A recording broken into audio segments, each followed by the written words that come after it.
Hello, and welcome to the next episode of Historical Terminology. Today we're going to talk about the Iron Curtain, or communism's wall.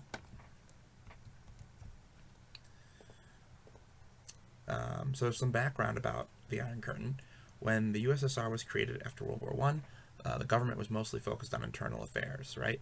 The Bolsheviks, which had gained power, were trying to solidify that power, and that's why they withdrew from World War I, because they were trying to make sure that they had control over their country. But after World War II, the USSR's leadership decided a robust foreign policy was needed to help create the communist revolution throughout the entire world. And what that meant really was two things. The first thing is that they should spread communism to as many places as often as possible. And the second thing they really needed to do was create a buffer zone between the USSR proper and Western Europe, which is where the American allies were. So they needed to create this buffer zone as well as try to spread communism whenever they could. So their buffer zone, which was created by the USSR, encompassed the majority of Eastern Europe. And these were all the different countries that they had conquered during World War II fighting Germany. Eastern Germany, Poland, the Czech Republic, Hungary, Romania, all these different countries became part of the Soviet sphere, and these nations became areas for the USSR to control and use kind of as a shield between themselves and the Western forces. Now, the Iron Curtain was actually coined by the Prime Minister of England at the time, or not at the time when he said it, but he was a Prime Minister of England, Winston Churchill. And in his speech, The Sinews of Peace, he talked about how the Russians were creating an Iron Curtain in Europe. And the goal of the speech was really to warn the world of this perceived threat and inspire the forces of freedom to act against it. So really he was trying to get all the other Western powers to prepare to defend freedom from this seeming communist threat in Europe. Here's Winston Churchill himself. He was the Prime Minister of the UK during World War II and for 5 years in the 50s before his health started to fail him. And he was a big proponent of European unity in post-war Europe. He thought that the rest of Europe should unify instead of struggle and fight like they had been the last couple hundred years to really defend against this threat.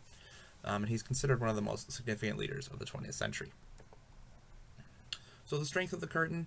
The Iron Curtain stood strong and seemed unbreakable for over 40 years, and all attempts by members of the USSR bloc to leave were met with this vicious suppression by the Soviet government. So these border states that were basically Soviet puppet states, whenever one tried to leave the sphere of influence, the USSR would make sure that they didn't do that.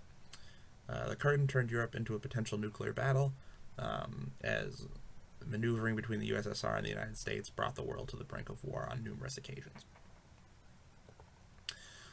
Now, in November of 1989, though, the Soviet Union began to collapse very rapidly due to a bunch of different factors, and that could be a whole other video.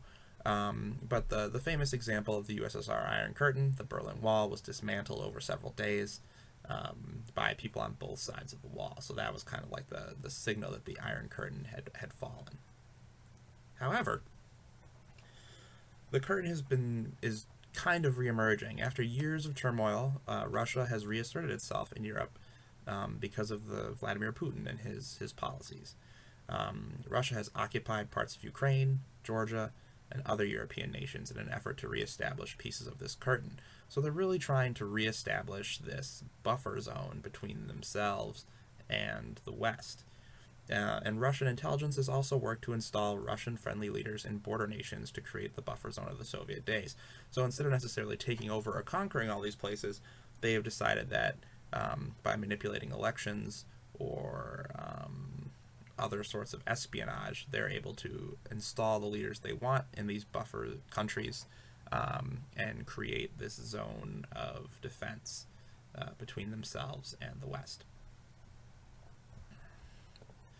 Thank you so much for watching. Please take a moment to subscribe if you can. It would really help the channel, and I hope you've learned something about the Iron Curtain today. Thank you so much. See you next time.